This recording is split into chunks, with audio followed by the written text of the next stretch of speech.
children. How are you all? We are going to learn a new and interesting chapter of your 8th standard general science, that is force and pressure. Shall we go into the module? Let us begin with force. What is a force? Basically, a force is a push or a pull. You can see a bug pushing something. You can also see a person pulling a rope. So basically, a force can be understood as a push or a pull. With this simple task of push and a pull, can force do anything? Let us see. What can a force do? A force can move an object from rest. Imagine there is a ball at rest. You give it a gentle push, the ball moves. So a force can move an object from rest. Yes? Yes, it can move an object from rest. What are the other things force can do? It can bring an object to rest. Imagine there is a ball moving. You can stop the ball by using force. A force can move an object from rest and also it can bring a moving object to rest. Not only that, it can increase or decrease the speed of an object. See a car speeding by. How you can speed up a car? You push the accelerator, the car speeds up. So you can increase the speed of an object by applying force. And also a moving car can be stopped by applying a brake. That is also a force. So you can increase or decrease the speed of an object by applying force. Not only that, force can change the shape of an object. You are wondering how? You see, a potter is making a clay pot. How he is doing? He is applying a force and changing the shape of the clay. You would have done clay models and all in your childhood. All these are done by applying force. So, can we see what are the things force can do? A force can move an object at rest. It can stop a moving object. It can increase or decrease the speed of an object. It can change the direction as well. It can change the shape of an object. Let us learn the characteristics of a force. What are its characteristics? When the direction of force applied changes, the impact on the object also changes. You can see this bunny playing the ball. You can see it kicking the ball on either leg. How it changes the direction? Because the force applied is also different in direction. So, when the direction of force changes, the impact created on the object also changes. This is the first characteristic. A force increases when applied in the same direction. You can see people pushing a stalled vehicle, a stopped vehicle. Stalled vehicle means stopped vehicle. You can see number of people pushing a stopped vehicle. It moves comfortably. Why? Because the force of all the people are applied in the same direction. So what will happen when force is applied in opposite direction? When force is applied in the opposite direction, the net force decreases. You see a tug of war between two persons. Do you see the rope moving? Yes, very slightly and not much. That is because the force is applied in opposite direction. Let us see how force is expressed. Force is expressed in magnitude and direction. What is magnitude? Magnitude is the amount, how much force is applied, and direction. What is the direction of application of force? Children, you have to remember the direction may be upward, downward, left or right or anything. So force is influenced by the direction of application as well. Not only magnitude, not only amount, but also direction. If a quantity is expressed both in magnitude as well as direction, It is called as a vector quantity. So force is a vector quantity. Other quantities like time, mass, temperature, which are not influenced by direction, are called scalar quantity. Take for example time. If I say 5 p.m., irrespective of the direction, the time is going to be 5 p.m. You take mass. If I weigh something of 10 kilograms, irrespective of the direction, the mass is going to be 10 kilograms only. Same way temperature also. So these quantities are not influenced by the direction. So these are termed as scalar quantities. What happens if more than one force is acting on a body? If more than one force is acting on a body, then the effect on the body is due to the total force, net force acting on the body. You sum up all the forces acting on the body, the effect on the body is due to the total force applied. Now let us learn a law based on the force applied. It is called Newton's first law of motion. Yes, there are more laws into it. Let us learn Newton's first law proposed by the famous scientist Isaac Newton. Children, you are seeing a ball moving. What are you thinking? Will the ball keep moving? Yes, the ball is going to keep moving unless a force is applied to stop the ball, isn't it? So what does Newton's first law states? A stationary object means an object at rest on which no force is acting will remain at rest, and an object in motion continue to move with the same speed and direction. You have to keep this in mind. With the same speed and direction when no force is acting on an object. If no one is going to stop the ball is not going to stop. It is going to move. So this is Newton's first law of motion. A stationary object on which no force is acting remains at rest, and a moving object will continue to move and will not stop unless there is an external force applied. Now let us learn some types of forces. See, whenever a force is applied, there are two objects at least involved. One that applies force, the other one that experiences a force. So, when a force acts through direct contact of the objects or sometimes via one more object, like hitting a ball with a bat, there three objects are involved. The person who applies the force, the bat that applies the force on the ball, and the ball. So like that, if the force is seen to act through a direct contact of object or via one more object, it is a contact force.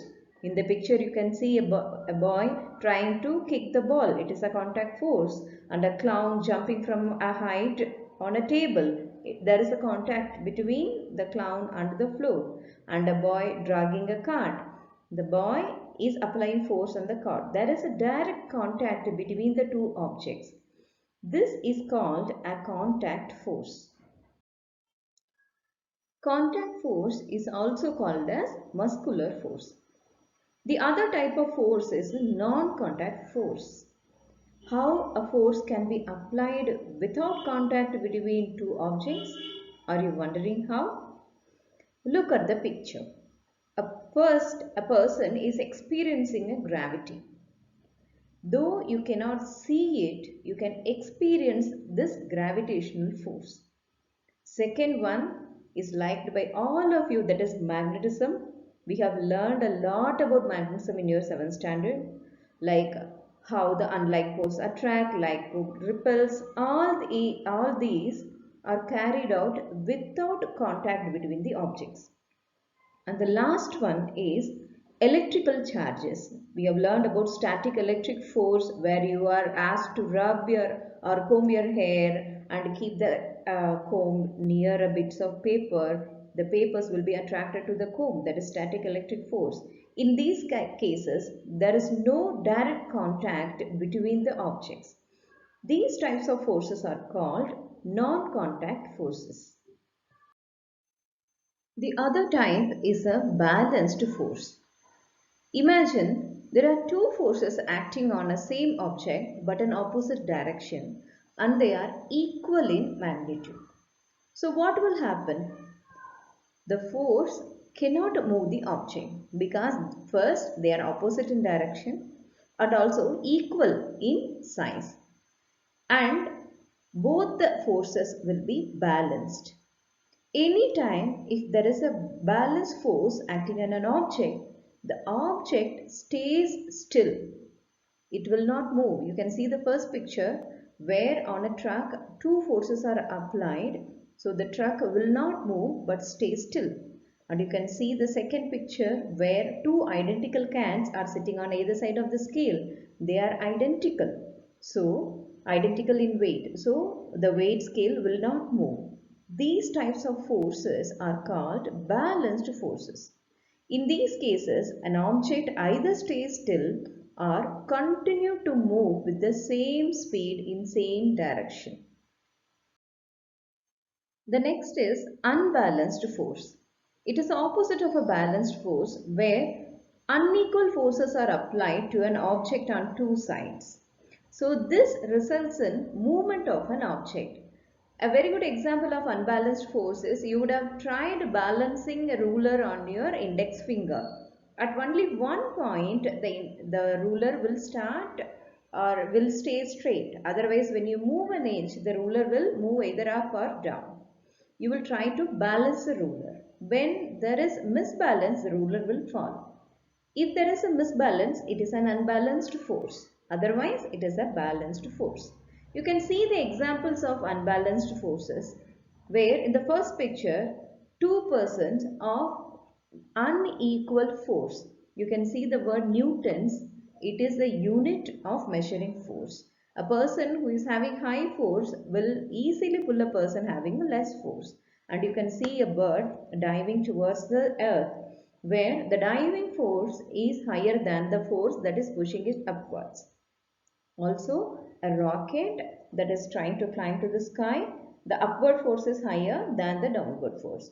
In all these cases, we are seeing there is an unbalance between forces, that is, unequal forces are applied. These are unbalanced forces. Next, we are going to see an important force that is used in day-to-day life, that is frictional force. What is this frictional force? You can see in the picture a person A who is gliding over a snow and a person B who is trying to glide over a meadow. Whom do you think will move faster? Obviously, the person A. Why so? Because the base of his snowboard and the snow, it is very smooth. Both the surfaces are very smooth, so he can glide faster. The case is not true in B, where the meadow, which is made of grass, will be rough to move. In case A, the movement is faster, you can say the friction between the person and the moving object is very less, and in the person B, the friction is high. From this we understand that friction is a force that is created while rubbing two objects or two surfaces. You can see one more person trying to push a wardrobe, and you can see the force of friction acting in the opposite direction. We have to understand that this frictional force is helpful to stop a moving object. So friction is a force that happens when two objects rub together. It causes them to slow down and finally stop. This frictional force always acts opposite to the direction of motion. Apart from types of force, we are going to learn a new concept today, that is inertia. What is inertia? The tendency of an object to remain in its existing state is called its inertia. The existing state can be the state at rest or a state of motion. So that object will try to remain in its existing state. That property is called inertia. This is due to this property that a stationary object remains in the same state and an object in motion remains in the state of motion in the absence of an external force. You can see in the picture that a cart full of ball is loaded and it is going downhill. So you can see it is falling downhill. After it strikes an obstacle, you can see the obstacle strikes only the cart. The cart stops but the ball is thrown out of the cart. Why do you think this happens? This is because the obstacle or the force is applied only to the cart but not to the ball. The ball which wants to move, which is in motion, it wants to move only. Let us see one more example. You can try it at home. Take a glass of water, take a small postcard and a 5 rupee coin. Close the glass with the postcard and keep a 5 rupee coin over it. What you have to do is, you have to fastly strike the cardboard. You will see the cardboard is thrown out of the glass and the coin that is there on the postcard will fall straight into the glass. Why this happens? Because the coin is not experiencing the force. The force is experienced only by the postcard. The coin which wants to be at rest will fall straight into the glass. This property is called inertia. Now let us see types of inertia. The first type is inertia of the state of rest. That is, an object in the state of rest cannot change its state of rest due to its inherent property. It is the property of an object at rest.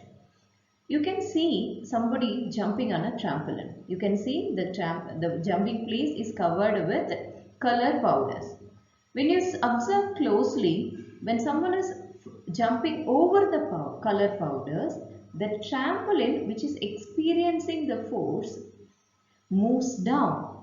Then the powder is moving downwards. That is because it is not experiencing the downward push. The trampoline experiences the force first, so it moves down, followed by the color powders. You can see in the second picture where a person is pulling the tablecloth very fast. You can see the force applied is very fast. You can see the objects placed on the tablecloth are not moving with the cloth, but they are there still on the table. The reason is same, because those objects are at rest. They want to be at rest, and the tablecloth which is experiencing the pull is alone moving. The next is inertia of motion. What is inertia of motion? The inherent property of an object due to which its state of motion cannot change is called its inertia of motion. A moving object wants to keep moving only. You can see a test tube riding a skateboard. When a skateboard strikes an obstacle, the skateboard stops but the test tube falls and breaks. Why? Because the force or the obstacle stops only the skateboard. So it is experiencing a stop, but it is not experienced by the test tube. So it falls off and breaks. This is the reason whenever we are moving in a vehicle, when a brake is applied, we want to move forward. This is the reason why we are moving forward. Because of inertia of motion, we want to move. But the stopping vehicle, the vehicle alone experiences the force. We inside the vehicle are not experiencing. We want to move. So we are moving forward and then coming to rest. The last one is directional inertia. Directional inertia is the inherent property of an object due to which the object cannot change its direction of motion. It is called directional inertia. You can see a bus speeding and making a turn. If we are inside this bus, we will be thrown in the opposite direction of the turn. Why? Because we are already moving in a particular direction. The bus is taking a sudden turn. As an object, we cannot respond to the sudden change in direction. So we will be thrown in the opposite direction. This is called directional inertia. Let us summarize of what we have learned in this module. First, we have learned about force. A force is basically a push or a pull. What a force can do? A force can move a stationary object. It can bring an object on motion to rest. It can increase or decrease the speed of an object, and it can also change the shape of an object. Then we have learned about the characteristics of a force. First, the direction of force applied has impact on the object. If forces are applied in the same direction, the total force increases, and if forces are applied in opposite directions, the total force decreases. Force is measured in terms of magnitude and direction, hence it is a vector quantity. The total amount of force acting on a body is due to the net force, that is the total amount of force acting on a body. Then we have learned about Newton's first law. It states that an object at rest will remain at rest and an object at motion will keep moving unless an external force is applied. Then we have learned about types of forces like contact force, where there will be contact between the objects, and non-contact force, where there is no contact between the objects like magnetic force, etc. We have also learned about balanced force, where two forces are acting on the same objects which are equal in magnitude will keep the object at rest or keep the moving object with the same speed and direction. And unbalanced forces are the forces acting on an object which are not equal in magnitude, which helps an object to move. Then we have learned about frictional force, which always acts opposite to the direction of movement. Finally, we have learned about inertia. There are three types of inertia: inertia of the state of rest, of motion, and also directional inertia. Inertia is an inherent property of an object due to its position. Here is the homework for this module, children. Categorize the following forces into contact and non-contact forces. You can make a tabular column, one side contact and the other side non-contact, and you can do that. And you can differentiate between balanced and unbalanced forces. Write 2 points and give 2 examples each. There are more concepts to be learned in this chapter. In coming modules, we will learn them elaborately. Thank you.